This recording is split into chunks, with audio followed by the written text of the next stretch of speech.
जय हिंद दोस्तों, मैं सुधीर और आप देख रहे हैं मैथ रिसर्च अड्डा बाय सुधीर। आज हम लोग पढ़ने वाले हैं समरूपता पे आधारित कुछ महत्वपूर्ण प्रश्न जो कि एग्जाम में बार बार पूछा जाता है। तो सबसे पहले जानेंगे कि जो समरूपता होता क्या है। तो लिखते हैं समरूपता। समरूपता समरूपता जैसा कि नाम से ही स्पष्ट है, सम मीन्स समान। अगर इसका खंडन करेंगे सम मीन्स, तो सम मीन्स क्या हो जाएगा? समान। और रूपता मतलब उसका अंग, रूप, अंग यानी रूप। तो जैसे कि देखिए, ये आपका मान लेते हैं ये आकृति है, जो मान लेते हैं हम वर्ग लिया। तो एक और छोटा वर्ग ले लेते हैं, ये छोटा वर्ग है मेरा, ये ले लिए। तो इसमें कहने का मतलब ये आपको समरूपता का उदाहरण हो सकता है। क्योंकि यहाँ पे देख रहे हैं इसका अंग, ये मान लेते हैं ये ए बी सी डी, फिर इसमें ई एफ जी एच ये है। तो कहने का मतलब यहाँ पे देख रहे हैं कि ए बी किसके समान है? ई एफ के समान है। चाहे लंबा उसका समान हो नहीं हो, उससे कोई माने मतलब नहीं।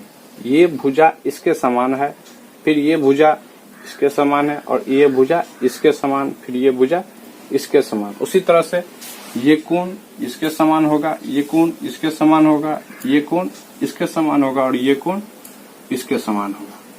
तो ये समरूपता का कॉन्सेप्ट होता है। समरूपता का कॉन्सेप्ट अगर उसको थ्योरम के रूप में देखेंगे तो इसका जो संगत भुजा होगा उसके संगत भुजा के अनुपातिक होता है। तो चलिए क्वेश्चन नंबर 1 की ओर चलते हैं। छोटे छोटे क्वेश्चन से शुरुआत करेंगे, जहां तक हो सके उसको आगे की ओर बढ़ाएंगे। आपके बोर्ड पे क्वेश्चन आ गया है। 1 नंबर क्वेश्चन कह रहा है कि निम्नलिखित आकृति के युग्म में से कौन समरूप है? समरूप वही समरूपता जिसको इस सिंबल के थ्रू हम लोग दर्शाते हैं। तो अभी आपको बताए थे कि जो आकृति क्या होना चाहिए, सेम दिखना चाहिए। तो यहाँ पे देख रहे हैं ऑप्शन ए में ये त्रिभुज है और ये वृत्त है, तो ये तो बिल्कुल नहीं होगा क्योंकि ये सेम नहीं दिख रहा है। इसके बाद यहाँ पे देख रहे हैं ये त्रिभुज है और ये भी त्रिभुज है, लेकिन यहाँ पे देख रहे हैं ये समकोण त्रिभुज है और ये जो है आपको ये सिर्फ त्रिभुज है। इसका ये भुजा लंब होना चाहिए, सो कि नहीं है, तो ये भी क्या होगा? ये भी नहीं होगा। यहाँ पे देख रहे हैं ये वर्ग है आपका, वर्ग या आयत उसको बोलिए, तो ये भी वर्ग के रूप में है। तो कहने का मतलब ये डिफिनिट है होगा। और यहाँ पे देख रहे हैं ये चतुर्भुज है, ये जो है सो समलंब चतुर्भुज है। ये समांतर चतुर्भुज हो गया, ये समलंब चतुर्भुज हो गया।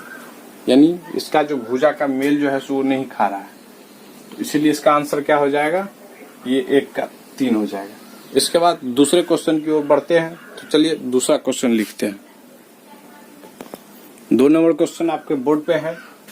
कह रहा है कि यदि त्रिभुज ABC समरूप त्रिभुज PQR, त्रिभुज ABC का परिमाप 32 सेंटीमीटर है, त्रिभुज PQR का परिमाप 48 सेंटीमीटर है, और PR बराबर 6 सेंटीमीटर हो, तो AC की लंबाई क्या होगा? चलिए आप देखते हैं। पहले तो कह रहा है कि क्वेश्चन को हम लोग समझते हैं, सॉल्यूशन। पहले कह रहा है कि ABC और PQR समरूप त्रिभुज है, तो इसको क्या करते हैं, यहाँ पे हम त्रिभुज बना लेते हैं। ये मान लेते हैं कि ये ABC त्रिभुज है, ABC, और ये जो है सो आपको PQR ये त्रिभुज है। ठीक, अब क्या कर रहा है, परिमाप जो है सो 32 सेंटीमीटर, यानी इसका तो A plus B plus C बराबर 32 सेंटीमीटर। इसके बाद PQR, ये P plus Q plus R equal to 48 centimetre. और क्या दिया था? तो दिया है PR बराबर 6 सेंटीमीटर, यानी PR ये भुजा दिया था 6 सेंटीमीटर, और करा था AC निकालने के लिए भुजा। आपको बताए थे कि समरूप त्रिभुज में क्या होता है, भुजा का अनुपातिक होता है हमेशा।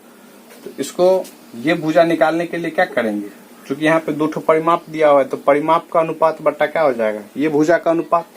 तो इसको लिखते हैं, चूंकि त्रिभुज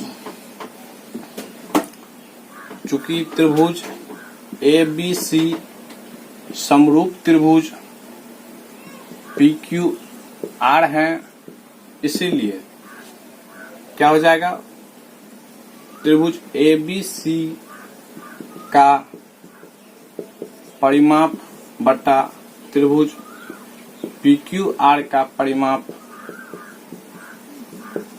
बराबर हो जाएगा ये AC बटा PR। तो इसको लिख देते हैं सबसे पहले, हाँ ABC का लिख देते हैं। तो ABC का है AC, तो AC बटा PR। अब देखिए, अब त्रिभुज ABC का परिमाप कितना दिया हुआ है, तो ये दिया हुआ है आपको 32 सेंटीमीटर बटा PQR का परिमाप कितना है, तो PQR का है आपको 48 सेंटीमीटर, तो 48 सेंटीमीटर। इसके बाद AC का कितना है, तो AC तो हमको निकालना ही है, तो लिख देते हैं AC बटा PR। अब इसको मिटा देते हैं।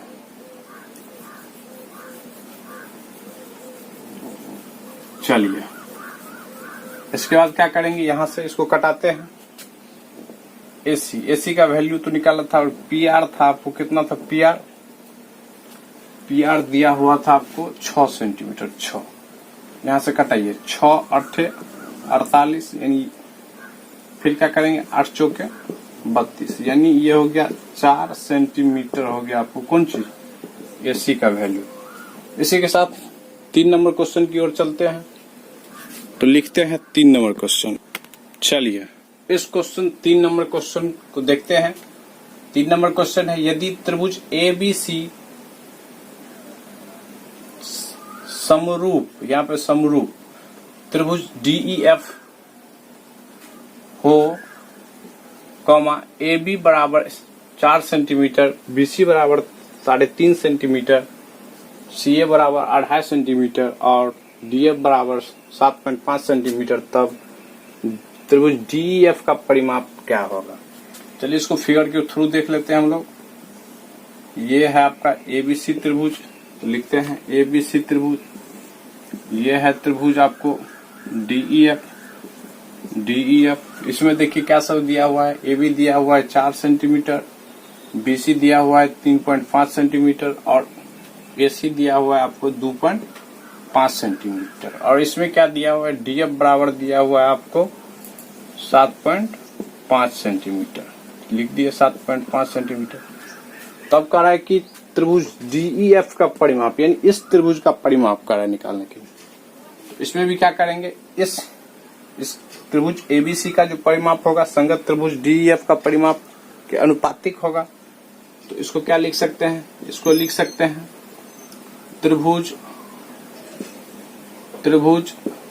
ABC बटा त्रिभुज DEF।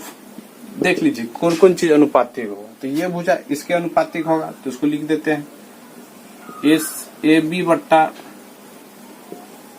बट्टा DE बराबर BC बट्टा EF बराबर AC बट्टा DF। अब देखिए, ये इतना चीज होगा बराबर, जब समरूप होगा तब। तो अब करेंगे क्या, यहाँ पे हमको निकालना क्या है, हमको तो लेना है ये भुजा, चूंकि जो दिया रहेगा वही से निकालेंगे। और ये तो यहाँ पे देखिए AC बट्टा DF कहाँ पे है, AC बट्टा DF, यानी इसको लेंगे और किसको लेंगे, इसको लेंगे, चूंकि यहाँ पे इसका परिमाप है, परिमाप लिख देते हैं, इसमें भी परिमाप। अब देखिए, तो इसका परिमाप ABC का परिमाप कितना है, तो ABC का परिमाप हो जाएगा आपको 4 प्लस, परिमाप का मतलब चारों भुजा का योग, 4 प्लस 3.5 प्लस 2.5 बट्टा DEF। तो DEF का क्या हो जाएगा, तो DEF को हम लिख सकते हैं, क्या सब लिख सकते हैं, तो चलिए DEF को अभी DEF ही रहने दीजिए, DEF ही रहने देते हैं बराबर। अब इसको थोड़ा देर के लिए इसको मिटा देते हैं। बराबर क्या हो जाएगा आपको AC बट्टा DE। तो AC का वैल्यू कितना दिया गया है, AC का वैल्यू दिया गया 2.5 यानी 2.5 बट्टा DF। तो DF का वैल्यू कितना है 7.5। इतना तो समझ गए। इसके बाद क्या करते हैं आगे की। चलिए तो इसके बाद क्या करेंगे, इसको सबको जोड़िए। तो ये 4 3 7 दोनों और 1 तो 10 बट्टा DEF बराबर क्या हो जाएगा, ये तो उड़ जाएगा। तो 25 बट्टा 75 मतलब 25 से 25 25 या 75 यानी 1/3। तो DEF बराबर कितना हो जाएगा, यहाँ पे तिरछा गुना तो 10 तिया 30 सेंटीमीटर। यानी इस त्रिभुज का क्षेत्रफल जो हो गया, इस त्रिभुज का परिमाप कितना हो गया, 30 सेंटीमीटर हो गया। इसके बाद चौथे नंबर क्वेश्चन की ओर चलते हैं। तो शुरू करते हैं चौथा नंबर क्वेश्चन। 4 नंबर क्वेश्चन आपके बोर्ड के स्क्रीन पे है। दिया गया है आपको, दिए गए आकृति में PQ समांतर BC, यानी ये जो है इसके समांतर है।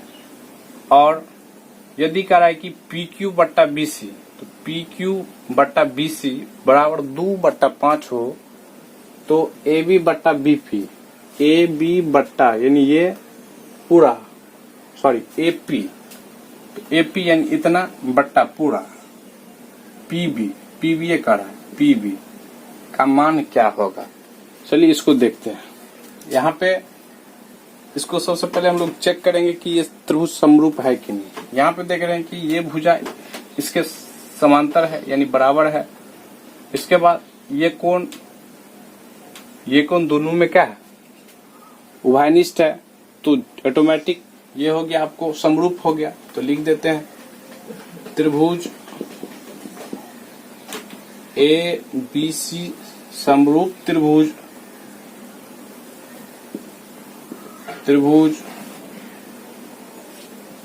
APQ। ठीक है। अब देखिए जब ये समरूप हो गया तब क्या होगा, AB बट्टा यानी AP ये जो है इतना बट्टा आपको AB पूरा, चूंकि इस छोटे वाले त्रिभुज का ये भुजा और बड़े वाले त्रिभुज का ये भुजा, तो AP बट्टा AB बराबर ये क्या होगा, ये आपको PQ बट्टा BC इसको लिख सकते हैं। तो लिखते हैं PQ बट्टा BC और ये आपको दिया गया है 2/5। अब क्या करेंगे, अब देखिए यहां से इसका वैल्यू निकाल लीजिए। तो ये होगा AP बट्टा AB बराबर 2/5। उसको उल्टा करके भी आप लिख सकते हैं, इसीलिए AB बराबर 5 बट्टा AP बराबर 2। ये तो हो गया। अब देखिए अब क्या करते हैं, इसको यहां चलते हैं, ये निकल गया। अब इसको क्या करते हैं, इसको आप लिख सकते हैं AB को क्या लिख सकते हैं, AP यहाँ पे ये AB यहाँ से यहाँ तक इतना प्लस इतना, तो AP प्लस BP बट्टा ये AP। तो लिखिए AP बराबर ये क्या होगा, तो ये 5/2, क्योंकि इतना बराबर इतना, तो यहाँ तो दिया ही है। अब क्या करते हैं, ये इसे उसको अलग अलग कीजिए। इसको लिख सकते हैं AP बट्टा AP प्लस PB बट्टा AP बराबर 5/2। ये देखिए ये कैंसिल हो गया, मतलब एक, इसको क्या लिखेंगे 1 प्लस PB बट्टा AP बराबर 5/2। फिर इसको 1 को उधर फेंकेंगे तो ये क्या होगा। चलिए इसको थोड़ा सा यहाँ पे जगह ले लेते हैं।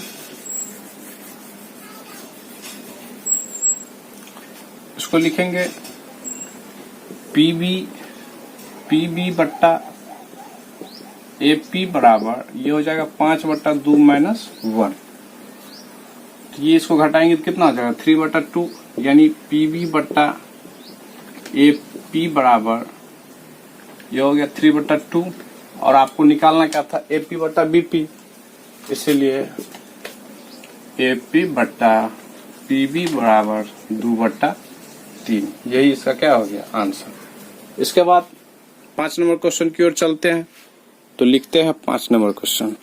चलिए 5 नंबर क्वेश्चन है, कह रहा है कि दिए गए आकृति में बिंदु D और E भुजा AB और AC को 1:3 में विभाजित करती है। यदि AD यानी DE बराबर 2.4 हो तो BC की लंबाई क्या होगा। सबसे पहले करें कि D और E जो है सो AB और AC को क्या करता है, 1:3 में विभाजित करता है। तो इसको आप लिख सकते हैं AD बट्टा DB बराबर AE बट्टा EC बराबर 1/3। ये समीकरण 1 इसको मान सकते हैं। चलिए इसके बाद क्या करेंगे, अब देखिए थेल्स प्रमेय के विलोम से, तो इसको लिखते हैं थेल्स प्रमेय के विलोम से क्या होगा, DE parallel BC, DE parallel BC तथा इसमें क्या करते हैं, ये DAB तो लिखते हैं DAE बराबर क्या होगा, BAE होगा। BAE चूंकि दोनों में क्या है, ए उभयनिष्ठ है, इसीलिए ये क्या हो गया, त्रिभुज ABC समरूप त्रिभुज ADE होगा। अब जब देखिए जब ये समरूप हो गया तो AD बट्टा AB इसको लिखते हैं AD बट्टा AB बराबर ये क्या होगा, DE बट्टा BC बराबर क्या होगा, AB बट्टा AC, AB बट्टा AD अब बराबर क्या होगा, फिर इधर BC बट्टा DE के होगा। अब देखिए अब इसको हम क्या कर सकते हैं, इसको मिटा के ऊपर लिखते हैं। अब देखिए अब हम इसको ऐसे लिख सकते हैं, यहाँ पे इसको AB को, इसको AD प्लस DB बट्टा AD तो लिख सकते हैं, इसको उल्टा दिए हैं बराबर, इसको क्या लिखेंगे, तो इसको लिखते हैं BC बट्टा, इसको भी उल्टा दिए हैं, ये BC बट्टा DE, तो BC बट्टा DE, तो DE का मान है 2.4। अब यहां से देखिए ये AD बट्टा AD और DB बट्टा AD कर सकते हैं, तो लिखिए AD बट्टा AD प्लस DB बट्टा AD बराबर BC बट्टा 2.4। ये से ये कटा तो मतलब 1, फिर 1 को उधर जाएगा, इसको ऐसे लिख सकते हैं DB बट्टा AD बराबर BC। और एक और बात, यहाँ पे इतना के बराबर अब जो है इसको ऐसे लिखिए, ये तो हो गया 1 प्लस आपको DB बट्टा AD, ये तो हो गया। इसको क्या करेंगे, इसको लिखेंगे 1 प्लस 3 बराबर BC बट्टा 4 ने 2.4 इतना तो लिख सकते हैं। चूंकि समीकरण 1 से, इसको समीकरण 1 से, एक में आप देखे होंगे, एक में हम लिखे थे, एक में क्या लिखे थे, इतना बटा इतना लिखे थे। अब देखिए अब यहाँ पे क्या हो जाएगा, ये तो 4 हो गया, तो 4 बराबर कितना, BC बटा इतना, तो लिखते हैं 4 बराबर BC बटा 2.4। इसीलिए BC बराबर क्या हो जाएगा, इसको गुना करेंगे तो ये हो जाएगा 4 चौक 16 6 से 1 और 4 दूना 8 1 9 यानी 9.4। यही हो गया आपका आंसर। ये दिख रहा है क्या, ये दिख रहा है आप लोग को, हाँ दिख रहा है। चलिए ये हो गया आंसर। इसी के साथ ये समरूपता का क्वेश्चन और भी बच गया है, इसको यहीं पे समाप्त करते हैं। अब नेक्स्ट वीडियो में जब भी आएंगे तो इसको देखा जाएगा। अगर आप लोग को अच्छा लगे तो इसको लाइक करें, सब्सक्राइब करें, कमेंट करें और बेल आइकन को दबाना ना भूलें। धन्यवाद।